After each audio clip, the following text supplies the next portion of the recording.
My name is Scott Irwin again. I'm on the right there. I'm here with my colleague and Outlook buddy, Todd Hubbs, here to talk about the updated supply, demand, and price prospects for corn and soybeans in light of the big USDA reports that were released earlier today.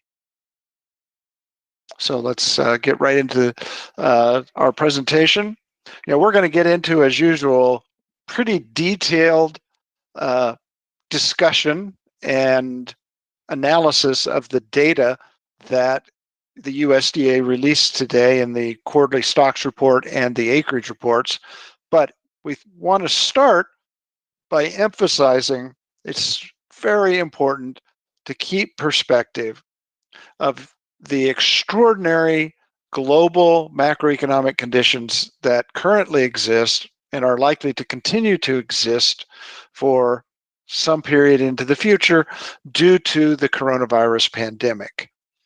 And this chart is a great way to illustrate how unprecedented things look.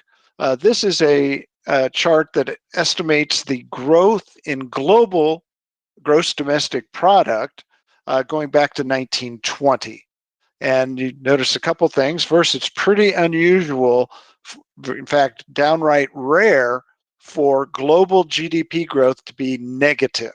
And in fact, there's only 4 periods going back 80 years where we see that happening. The Great Depression of the mid-1930s, and then the end of World War II around 1945, and then again in the Great Recession of 2009, 2010, and right now, as we're going through the global coronavirus pandemic, the estimates here suggest global GDP for 2020 is going to shrink by 5.2% before recovering next year. Obviously, huge uncertainty about exactly how deep the current, really, we should call it a depression, is going to be and how long it will last. But notice that we're right there in terms of about the same level of global GDP contraction as we saw in the Great Depression. As really discouraging and depressing that is, it's important to know that this provides the overlay for all of the market outlook that we're going to get into. And we just wanted to emphasize that point from the beginning of our talk. So with that, let's jump into the USDA reports. USDA released their June 1 grain stocks report. And on corn, the USDA reported 5.224 billion bushels, June 1 corn stocks versus an average guess of 4.951 million bushels. So we certainly had more stocks of corn around than the market expected.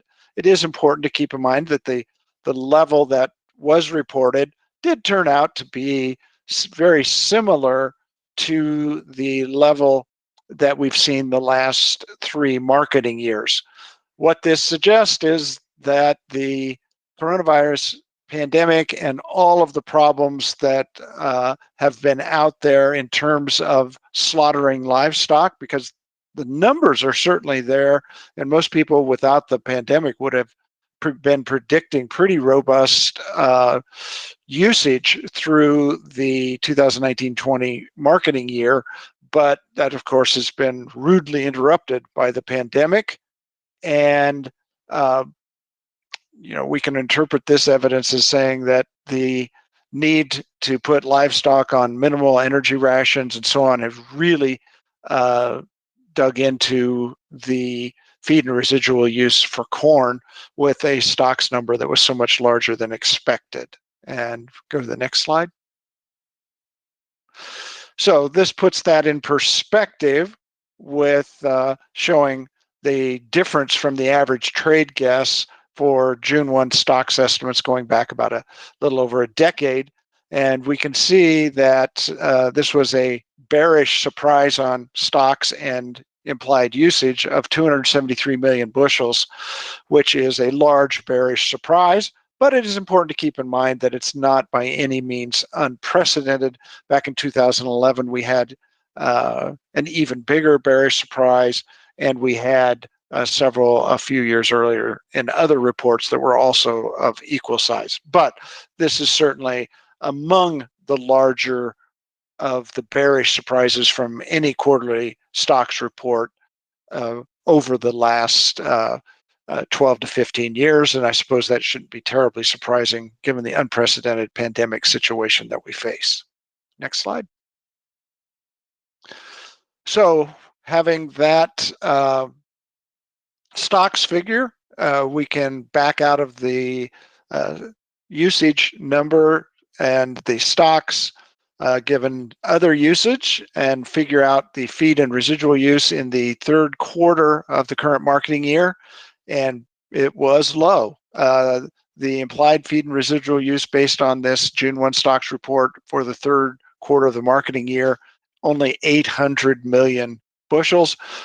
Pre-pandemic, we certainly would have expected that to be certainly at least 300, maybe 400 million bushels higher than what we actually saw. Next slide.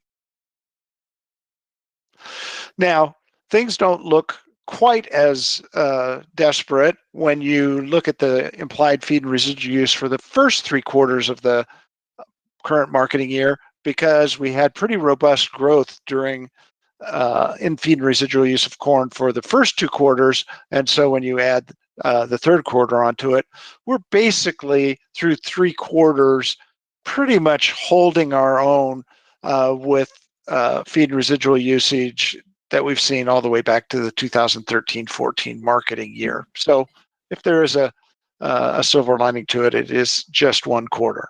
Next slide, please. So now as we look forward, the USDA's latest marketing year 2019-20 feed and residual usage figure is 5.7 billion bushels of corn. In order to reach that figure, the fourth quarter feed and residual use of corn needs to be 971 million bushels, or just a skosh under a billion bushels. And that really seems quite unlikely given where we're at in terms of the economy, probably at best holding its own, some contraction still year over year. We do have really large livestock inventories out there, but despite that, you can see that we had a very poor third quarter feed and residual use. So the bottom line is the USDA's 5,700 figure doesn't seem really realistic at this point, given the new information from the quarterly grain stocks report. So with that, let's take a stab at what the old crop corn balance sheet looks like. The column in black is the USDA's June balance sheet that they offered up earlier this month. And you can see on the supply side that no big surprise that we're identical to them. The big change that we have is that we've, in light of that quarterly grain stocks figure, lowered feed and residual by 100 million bushels. We are also a little bit more bearish on ethanol usage. We have that at 48.50. We think the exports are pretty solid at 17.75. Given that the bearish surprise on third quarter usage was 273 million bushels, you might ask, well, why only drop feed and residual by 100 million bushels? Well, experience has taught us that you need to fade those computed surprises by about half. And so rounding it, that's how we get a drop in feed and residual usage of 100 million bushels. And we also noted that we want to note that the livestock numbers, particularly cattle and hogs, are very strong. So we think that that would push us away from being even further adjustment down in terms of feed and residual use. When you put it all together, we're looking at an ending stocks figure of 2253 compared to the latest USDA figure of 2103, and a stocks to use figure of 16.5%. So even though the ending stock situation is a little bit more bearish, we're going to keep our average price the same that the USDA had of 360. There's not much of the marketing year left. And because of what we're going to see in the acreage report, looks like we're going to probably have a little bit higher prices here at the tail end of the 2019-20 marketing year than we expected. So that's the old crop corn situation. Let's take a quick look at soybeans. The June 1st soybean stock number came out at 1386, or 1.386 billion bushels, very close to the average guess of 1.392 billion bushels. So no real surprise in terms of the June 1 soybean stocks figure. Next slide, please. Only a 6 million bushel difference. So not really any reason to change our outlook on the old crop balance sheet for soybeans, which you see here, where we're just basically in complete agreement in terms of supply and consumption and ending stocks and price from what the USDA published in the June WASDE report from earlier this month. So that's a tour through the old crop corn and soybean implications of the quarterly grain stocks report.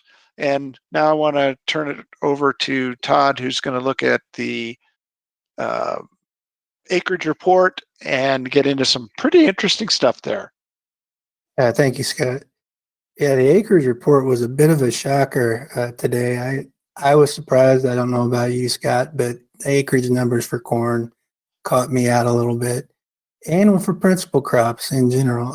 What you're seeing here is the acreage summary of principal crops, conservation reserve program, and prevent plant acres from 2008 through this year, and the 2020 March columns where we were with the March prospective plantings report. And you can see we dropped a little over 7 million acres in principal crop acres from March to the June acreage report. CRP is about 21.9 million bushels. And where we've tended to be around 344, 343 to 345, when you add all these together over the last few years, we've lost about 5 million acres if prevent plant acres are 3 million acres, like we're sort of saying here as a projection. I think there's a lot of room for argument, and I know Scott and I have talked about this a lot. There may be more prevent plant acres out there this year than we're currently projecting. I don't know how you feel about that, Scott. Well, I think that's one of the big unknowns that we're facing is, you have in particular the green bar dropping 7.2 million acres, and the question between March and June, where did all those acres go?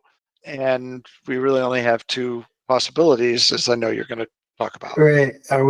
Did we lose acres, or are they prevent plant acres? And I find it hard to believe we'd lost acres per se, but let's get into the details a little bit. When you go state by state, for the most part, and principal crop acres, particularly through the Corn Belt, we're up a little bit from last year, which is to be expected. That's 9.3 million acres above last year.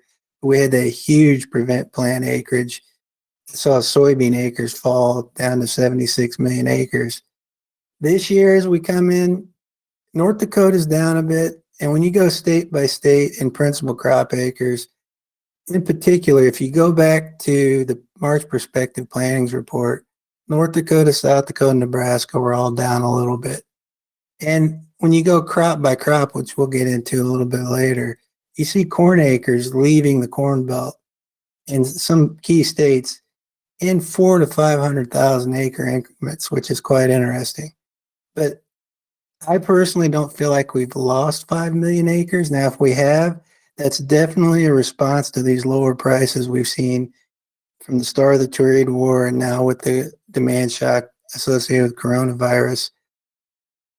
I think prevent plant acres are going to be something to pay attention to as we get deeper into this year. They may be a little bit higher. They could be a lot higher, particularly for corn, than we're currently projecting. Just to give an idea of, we didn't lose on the corn acres we lost, the 5 million acres of corn basically we lost, didn't go somewhere else. When you go from the March prospective plantings report to now, we increased soybean acres slightly, and we dropped from 97 million acres to 92 million acres of corn. The rest of them are pretty much in line with what we saw in the March prospective plantings report, maybe a little fewer spring wheat acres than some people might have expected. But all in all, it's not like we got rid of acres per se from March to June. We didn't get rid of corn acres to move into another crop. So where do those corn acres go? It's an interesting question. I'm leaning toward prevent plant. I don't know what you think, Scott, but I don't think we just lost 5 million acres of farm ground. No, I don't think so either. Yeah, so we'll see as we move through. Let's get into corn in detail. So the June acreage report, we were expecting, the March intentions were almost 97 million acres. The trade had an average guess of 95.2 million acres, and today's report put it at 92 million acres, which is a very, very bullish acreage number for corn. And inside that acreage number, they still said there were about 2.2 million acres of corn that they were forecasting to be planted from around when the survey occurred. I would not be at all surprised if we saw more corn acres come out of this before it's all said and done. I don't think you're going to make a lot of money shorting June acreage reports from USDA, so we're going to stick with the 92 million acre number. But with that soybean price rally we saw in early June during planting, I wouldn't be at all surprised if we saw those corn acre numbers come down a little bit more before it's all said and done. Go state by state. I mean, we saw a big drop off up in North Dakota from last year. And we saw from March, as I was talking about earlier, places like Indiana, Illinois, Kansas, South Dakota, North Dakota all dropped corn acres. And those are key corn growing states from the March prospective plantings report. I mean, we didn't need 97 million acres, and thankfully we didn't get them. And I think this 92 million acres, if we could fade it a little more, that would be very supportive for prices. When we look at planted acres minus June acreage, we've seen those numbers come down the last few years, and we saw a 2 million acre drop last year before it was all said and done. And as I was saying earlier, with 2.2 some million acres forecast to be planted, we may see another drop this year. They're on a hot streak of us losing corn acres from June to the final actual planted acre number, and sometimes they're a substantial amount of acres. We think about planted minus harvested acres. We typically average about 7.5 million acres planted minus harvested. Last year we were about 8.4 million acres. I think we'll see just about an average kind of planted minus harvested acre number again this year. So when we start thinking about what kind of crop we'll have, harvested acres will be a big deal. Thinking about yield, right now USDA is at 178.5 for their national trend yield projection. Scott and I have been doing some work on early season forecasting, and we've got a model, and ours comes out around 178.5 as well. With the kind of start we're off to, the potential for that yield being higher is there. Now, there could be weather and dryness out in the Western Corn Belt. If that starts to pick up and dig in, because July precip and temperature matter a lot for corn yields, we could see this number fade a little bit. But if we continue to get rain throughout the Corn Belt and the corn crop looks as good as it does now, there's a potential for having a higher yield this year. So let's dig into the balance sheet for 2021. We've got the 1920s over here on the left-hand side. The gray one's USDA's June forecast, and the one Scott went over earlier. This isn't really fair because this is USDA's 2020-21 forecast from June before they had the acreage report. And then we have our 2021 forecast on the far right column. At 92 million planted acres with the potential for fewer, I think. We got 84 million harvested acres at a 178.5 yield, gives us about 14.99 billion bushels of production. If we carry in 2.25 billion and have 25 million of imports, that puts us about 17.272 billion bushels of supply. When we look at feed and residual, the economic conditions are going to have a lot to say about this before it's all said and done. We saw hog farrowing intentions be quite strong. We're looking from the fourth quarter of this year in the hogs and pigs report last week. There's a lot of livestock out there. If that meat demand stays strong and we start getting restaurants back open, I think you can see that tick into 2021. Even with that, I don't see how we get to over 6 billion bushels of feed and residual at this much smaller crop with what could potentially be issues with the livestock sector if we don't pull out of this. I'm optimistic we will, but right now we think 5.85 billion bushels feed and residual in 2021. USDA's projection of 5.2 billion bushels of corn for ethanol, I'm comfortable with that projection. My projection is about the same. It's a slight tick, 4 to 5% down, 3 to 5% down from what we would normally see in a marketing year for ethanol use. And the other food, seed, and industrial uses are relatively stable. There's a little bit of shifting around, and I know I've had a lot of questions about they're creating more disinfectant, but there's trade-offs to that. So I think 6.6 billion food, seed, and industrial, pretty solid projection in my opinion. Exports is where the big question is. USDA is at 2.15 billion bushels.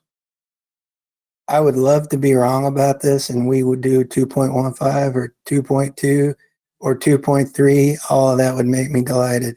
But with the kind of world economic situation we're in, I just feel like it might be tough to get to that level next year. And when I'm projecting this out, I'm at around 2.025 billion bushels for corn, with the potential for that possibly being slightly lower. Brazil has had a decent safrinha crop. They've got really strong domestic prices. I doubt we'll see them do the kind of exports they did last year from June through December. But nonetheless, I can't see us hitting 2.15 billion bushels next year. We're fading a little in the projection. I would love it if it happened, but I don't think it's going to.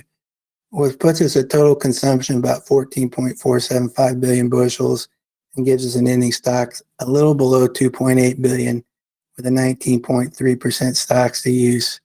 And at that level, I think a 340 corn price, seasonal average nationally. I know today corn prices took off and we're seeing spot prices here in Illinois that are relatively strong for the fall and into January. But when we take the whole country in total, I think we're at 19.3%, at 340. I think with the potential, if we get a strong economic recovery globally, for that to go higher. We look at soybean acres. It came in at 83.8 million acres. The average guess was 84.7.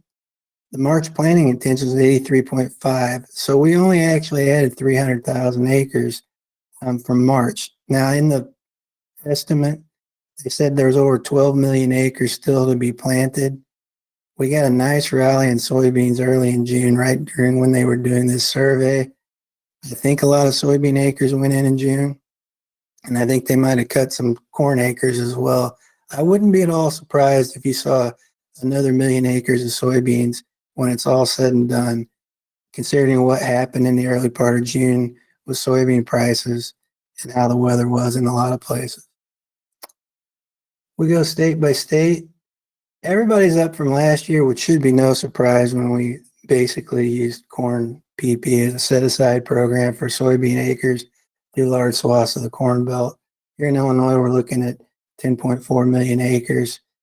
That's up a little bit from the March prospective planning. And I think we may see these acreage numbers go up as we get deeper into the crop year. Planted acres minus soybean acres, we got a huge drop off last year. As from the June acreage report, soybean acres continue to deteriorate. It's sort of a bit of an outlier. Normally USDA, and this is a tough job, is pretty close to their planted acres. I think this year we may see that number go up for planted acres before it's all said and done. Planted acres minus harvest acres of soybeans. Last year we had a 1.15 million acres difference. Typically, if we don't get a washout or any kind of weather problems, we're in that 700 to 900 million acre range. I think we'll be there again this year, barring any severe weather and flooding issues. Soybean yield, USDA is at 49.8 bushels per acre for the 2020 yield right now. We've spent a lot of time looking at soybean yield, and in our models, we're at around 50 bushels per acre as a trend. We're showing a quadratic trend yield here, but when you adjust for weather over a long period of time, there seems like there's been some kind of trend break in soybeans in the last decade. Really strong growth in yields. Even last year when we planted so much bean acreage deep into June, we still did 47.4 bushels an acre nationally. I think the crop got in the ground in a somewhat timely manner. There's still a lot of acres that went in June. If we have a good crop year, decent July and August weather, it's very easy to see soybean yield being above 50. But that's all out in the future for us right now. But we're sitting on 50 bushels an acre. So when we think about 2021 marketing year, once again, the first two columns left to right are the 2019-20 stuff, and we're with USDA basically on that right now. The 2021 USDA forecast is from June, and this far right-hand column is our forecast. 83.8 planted acres, take about 800,000 difference, puts us at 83 million acres harvested at a 50 bushels per acre, puts us at 4.15 billion bushels. Carrying in 585 with about 15 million in imports, puts supply at 4.75 billion bushels. Crush has been strong this year. That 2.14 billion bushels looks pretty good. We'll get a crush report tomorrow. I think you could see it expand next year, particularly if the livestock herd recovers a bit, but I don't think it has to recover all that much to keep crush going strong if we can get the export market and meal and oil to pick up. The export number, and we can argue about this one all day long, USDA is at 2.05 billion bushels. And China has been buying a lot of soybeans in the 2021 marketing year. And it does look like right now that they're going to try to hit their phase one trade commitments. How many millions of bushels of soybeans does that mean? Is it a billion? Is it 1.1 billion? Is it 1.2 billion? It's difficult to say. There's a lot of issues with China, both geopolitically, with coronavirus.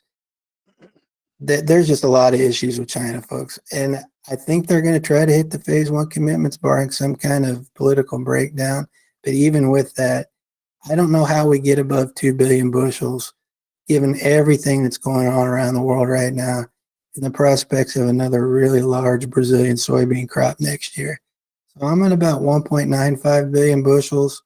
I love it if we're due well above 2 billion, because that'll be very supportive for prices. But if you take 2.145 for crush, 1.95 for exports, and about 135 seed number, you get 4.23 billion bushels of use, which gives us an ending stock of 520 million bushels. Puts ending stocks use at 12.3%. And, you know, nationally, statewide, in my models, that's around an 845 seasonal average farm price. Now, that'd be slightly higher here in Illinois. We saw just a huge run up in soybean prices today, which is delightful. And we're seeing cash prices fall and into early January higher than this here in the state of Illinois. If we see exports stronger and we see a slightly lower yield for soybeans, this thing could get even a little bit stronger. There's no doubt that the futures markets were playing off acreage after the price response we saw today, both in corn and soybeans.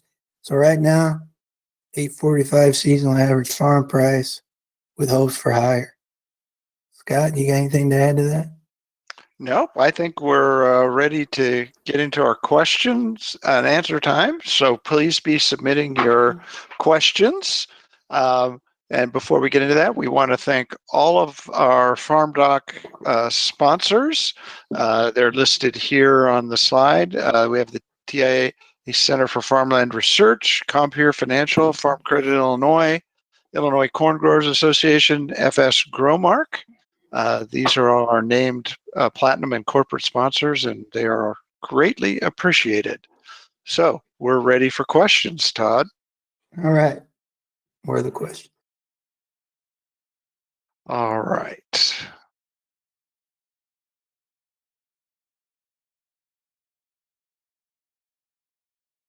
So here's a quick, pardon my ignorance.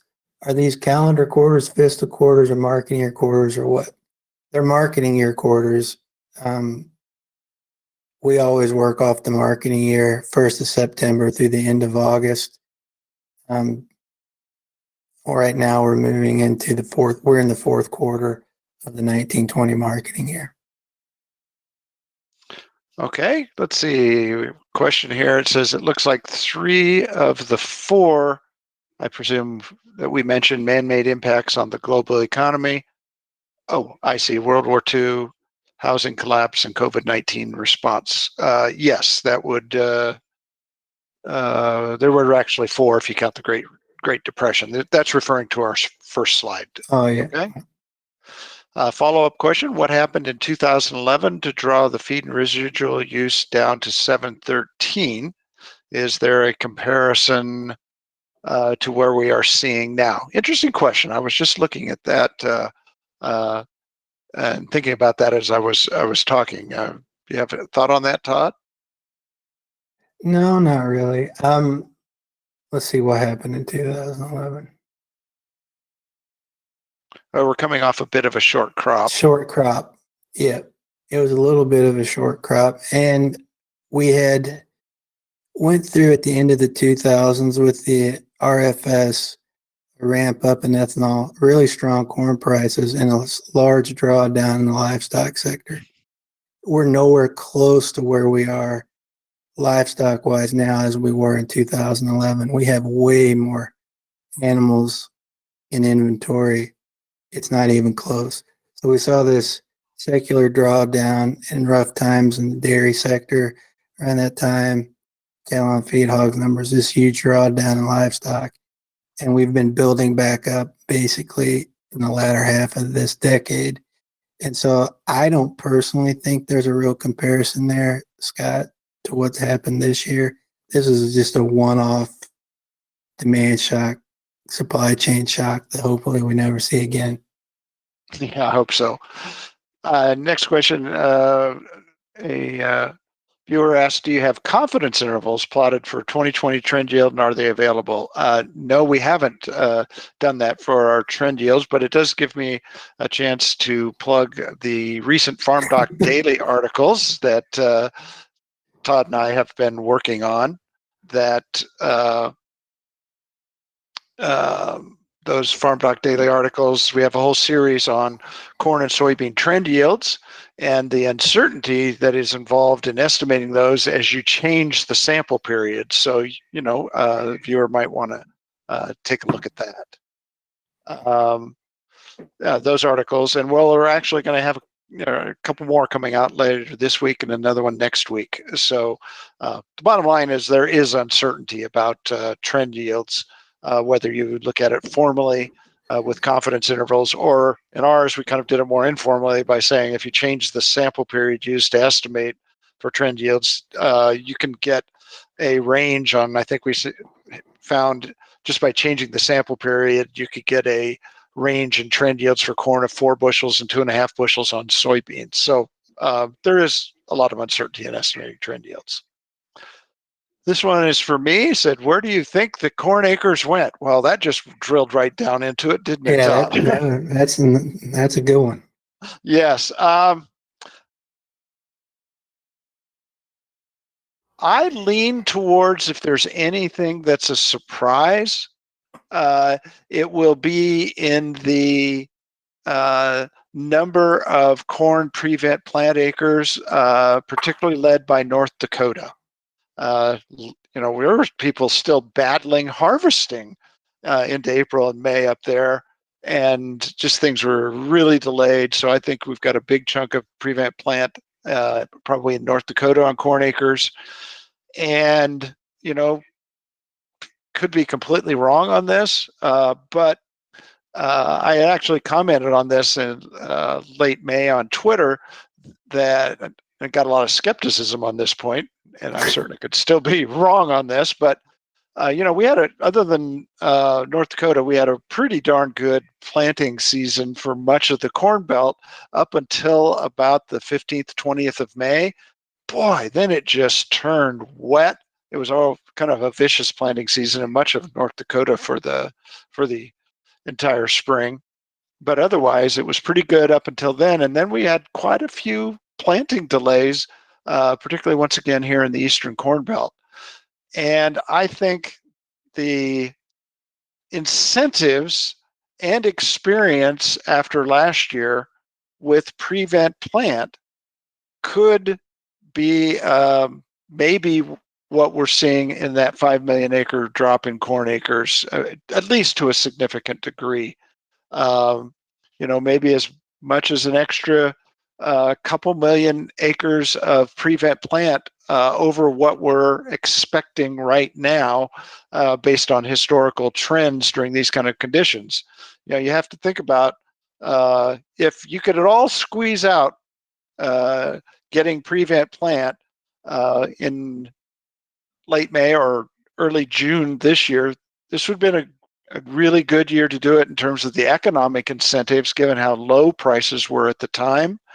And I just don't think we can discount, particularly here in the Eastern Corn Belt, that there was a lot of experience of farmers, I think, who had learned about it, and also a fair number who regretted not taking prevent plant last year when they could have. So you combine that experience and the incentives that were in place, that if anything, I lean towards the majority of the explanation for that drop in 5 million is prevent plant. Because it's just hard to imagine 5 million acres just simply basically going fallow, going forage, going into cover crops, or just not being planted to a row crop for anything, because otherwise that's the only other explanation you can make. So that's kind of a long-winded answer to that, Todd. I'll let you jump in there too. Yeah, we have another question related to this. Do you think prices move some of those marginal corn acres to hay ground? I much like you, I find it hard to believe that a lot of this went into forage. Maybe some of it. We may see when we get the harvested acreage numbers later in the year for hay that it's gone up some. I don't think all 5 million acres. I think it would be marginal at best. So we'll see as we move through the year, as the prevent plant numbers start to come out. If maybe folks took a little more prevent plant than they normally would have after last year. I lean toward a prevent plant. I wouldn't be surprised if you saw a little more hay acres, but nothing on the magnitude of 5 million. So, why don't you pick the next one, Todd? Yeah, I will. So let's see here.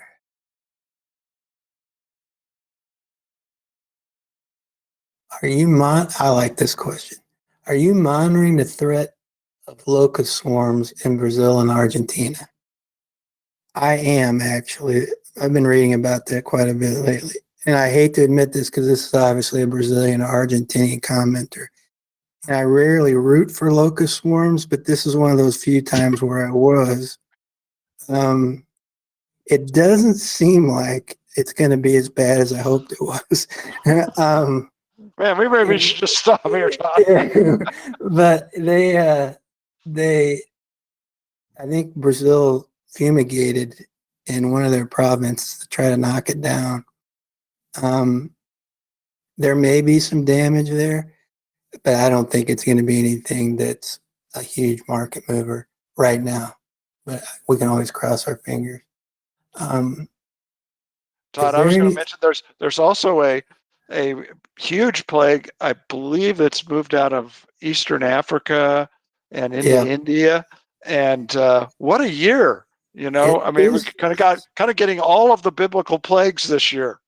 This is the old when it rains, it pours, and this year is just pouring on us. It is horrible. Yeah. So here's another question. Is there any upside to the demand side of the equation, or are any black swan events likely to reduce demand? There is upside to the demand side of the equation if we can get, in my opinion, a good, solid economic recovery. I think we're going to start seeing it crank up, but if this COVID-19 reemergence in the South hangs around in the fall, there's more flu and COVID problems in the fall, and we see lockdowns. I'm just worried about it's going to be a long, slow grind until we get some kind of vaccine in place to get everybody back in place. So I hope there's no more what you're calling black swan events. But I'm very worried about global and domestic demand in general as we continue to grind through this pandemic.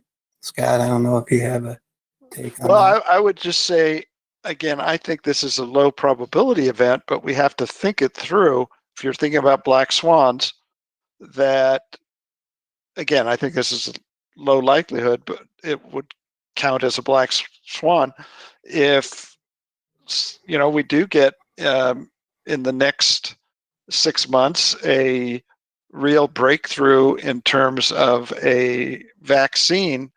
What's been going on with the COVID pandemic can turn around very fast, and we have to think about that. Yeah, And the market has to um, price in something like that in its expectations. And even though it probably has a small probability of happening, it because the economic impacts would be so huge, it that has to be factored into things like stock market prices and even commodity market prices. So that would be the one black swan event that it would be on the bullish side that I could see moving forward. hmm. Let's see here. There's a question. USDA has been reluctant to add CRP acres since 2008. Do you expect CRP to be a tool going forward to hold grain prices and stocks in check? I Good question. personally do. Um, I think you'll see a move to have CRP acres move higher in the next farm bill, or even maybe sooner. We could start seeing CRP acres move back up in the ranges we saw before, the explosion corn and soybean prices related to RFS and China buying. Scott, what do you think? Well, Todd knows I've been talking about this for the last couple of years. I mean, at least historically, when times get really tough, crop agriculture in the United States since the 1930s has always reached for the supply control lever. Um, I think there's probably less support to go directly to that among crop farmers in the U.S., but it's still there. And I think a lot of that probably depends uh, on how things roll out in the next year. Maybe if we do have a further reductions in corn acreage and we see less than stellar yields this year, we keep our ending stocks somehow below 2 billion bushels and maybe corn prices above 360 or so, probably less pressure. But if we continue to have good growing conditions and we get, say, a 185 corn crop in the U.S. and South America has really good crops again in our winter time period, and we just have prices just crushed by an overwhelming global and U.S. stock supply situation, I think that there'll be tremendous pressure to some form of supply control, and the most likely is through CRP, despite everything we know as economists about the long run negative consequences of supply control. If financial situation is difficult enough, rather than further increasing cash payments to the ag sector, I just think it will be irresistible to pull the supply control lever once again. But again, I think all of that depends on, where we go in the next year or so with the market outlook and price situation. Yeah, I think that's right. You want to pick one, Scott? Sure.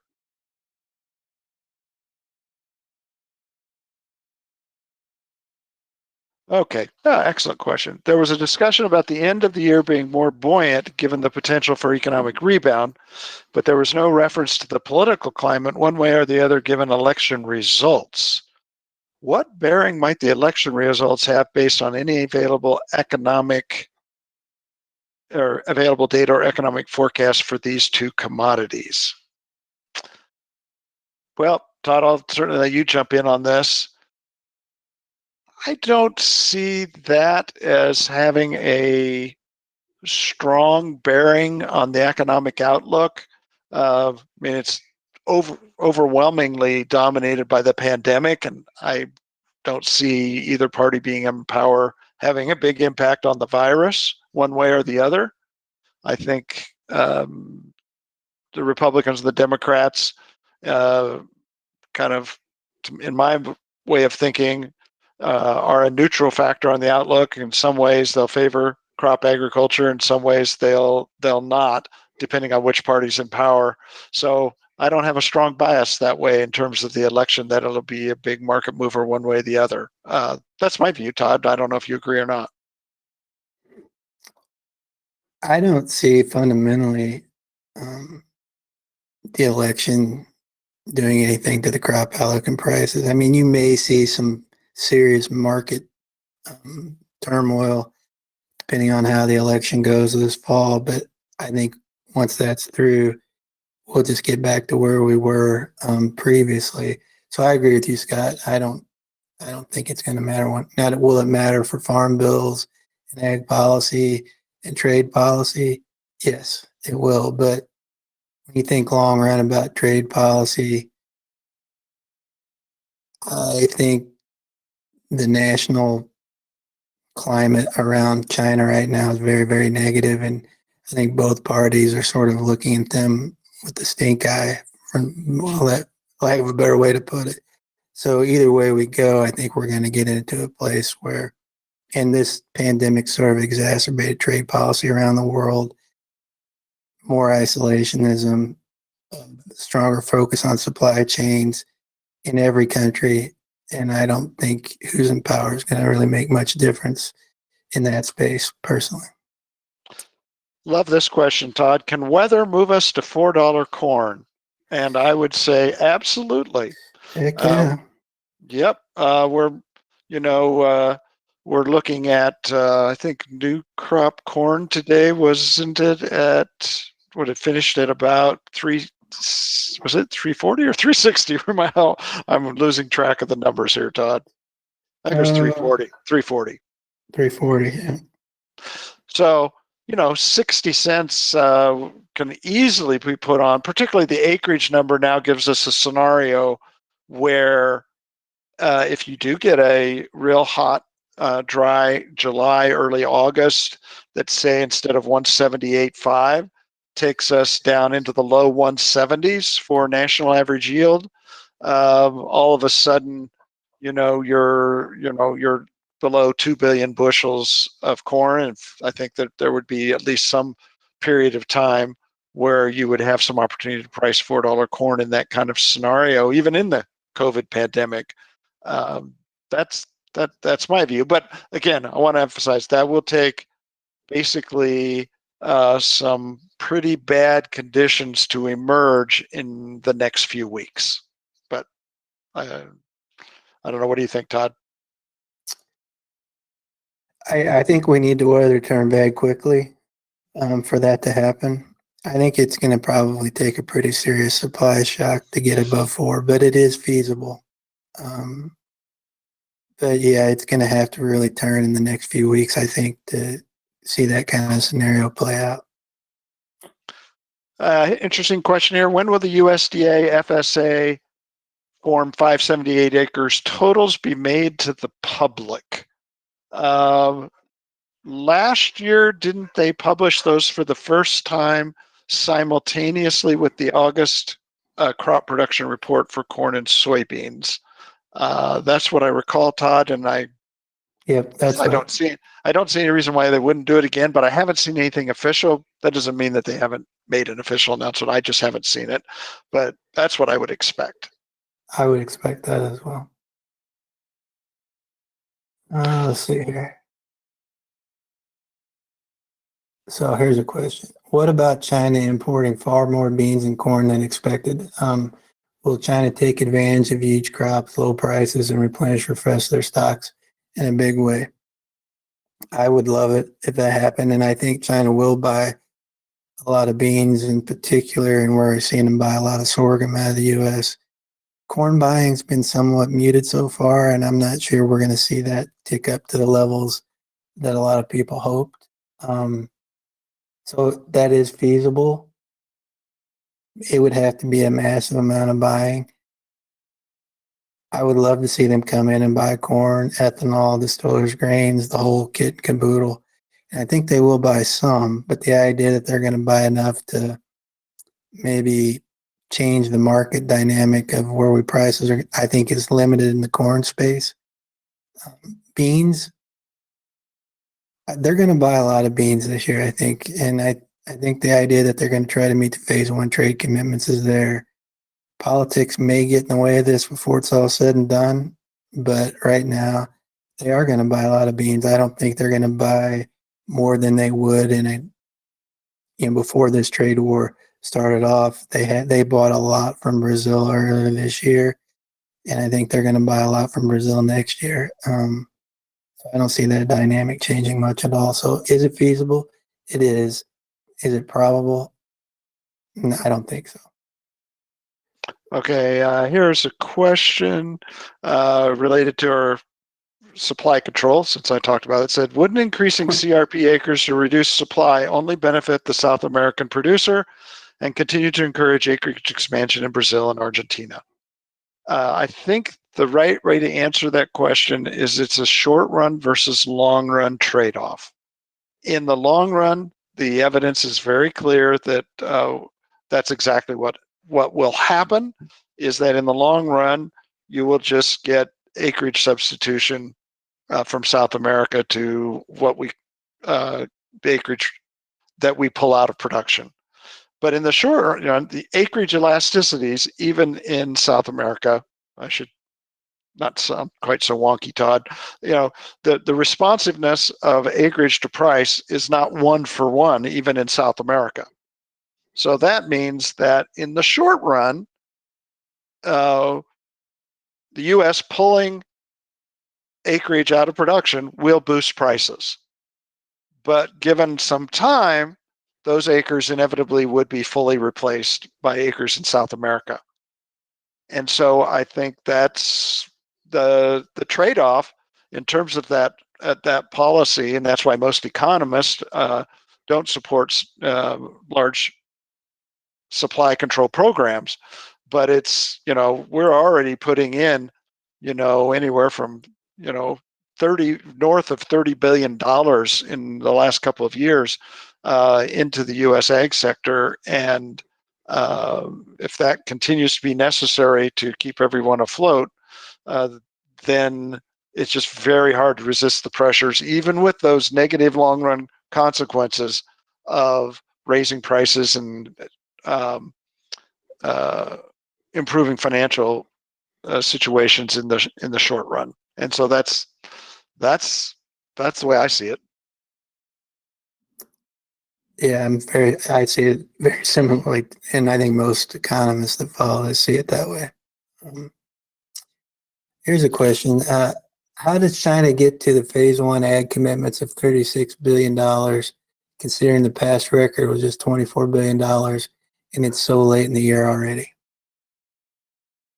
So I never really expected them to hit that dollar total per se, and I don't think a lot of people did.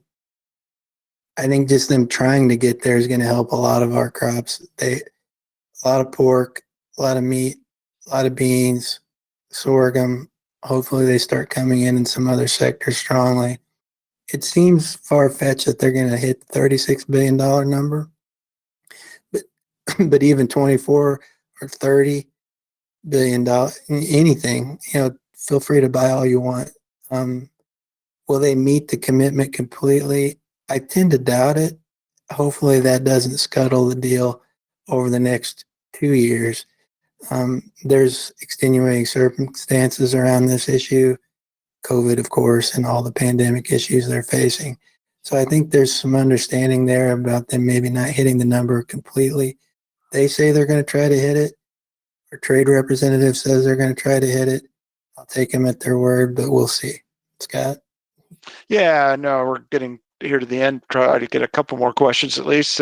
Following up on the acreage total questions, is it possible that some producers opted for more hay acres cover crops given fears about a drop in ethanol demand due to COVID? I think clearly part of the explanation for the drop in overall principal crop acreage, and in particularly corn acreage, is going to be some more hay cover crops. Certainly that had to happen. But again, I think that that's going to be a minority of the explanation. Something else, and the only other something else I can think of is that it's more prevent plant than people are currently thinking. That's the only explanation that I could think of. I think this is a good one for the kind of our last question of the day. Todd said, what should we know about how USDA surveys and then projects information to help us understand the likelihood of data shocks such as this one? My answer to that is that I don't know any way to forecast shocks based on USDA procedures. I think that my perspective on what happened today, first off, is to note that this questioner is right. This was a huge acreage shock. I have data going back into the early 1980s, so almost 40 years of tracking market expectations for June acreage surveys for corn. And this was by a wide margin the largest bullish surprise in almost the last 40 years on a June acreage survey for corn. So it was a big one. I really don't know any way to forecast it other than to say that when we're in the kind of circumstances that we were this spring, trying to plant a crop in the middle of an unprecedented global virus pandemic, and economies shrinking as rapidly as it was, and our demand base in some sectors cratering, I just don't think it's really that we're getting, huge volatility in some of these things is to be expected based on the conditions, not anything that is peculiar or unique to the USDA methodologies. I think their methodologies stay pretty constant from year to year, and I think they very faithfully try to simply report what they're told in these surveys. So hopefully that doesn't sound like a cop-out, Todd, but I thought it was a really interesting question. I'll give you the final word, Todd. Well, I mean, forecast, they're shocks for a reason. If someone can forecast shocks, they're going to make a lot of money. I wish I had that capability.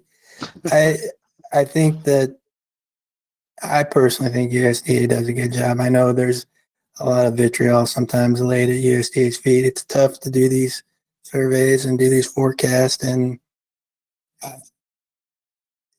do they sometimes get it slightly wrong, or things change, right? So I think their methods are solid and good, and they do the best they can with it.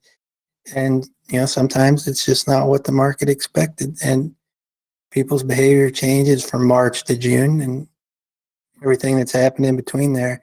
You're going to get these kind of shocks sometimes to data. That's just how it is. All right. Well, we are out of our time. We didn't get to everybody's questions, but we got to a lot of them. I just want to say a big thank you to our listeners, viewers.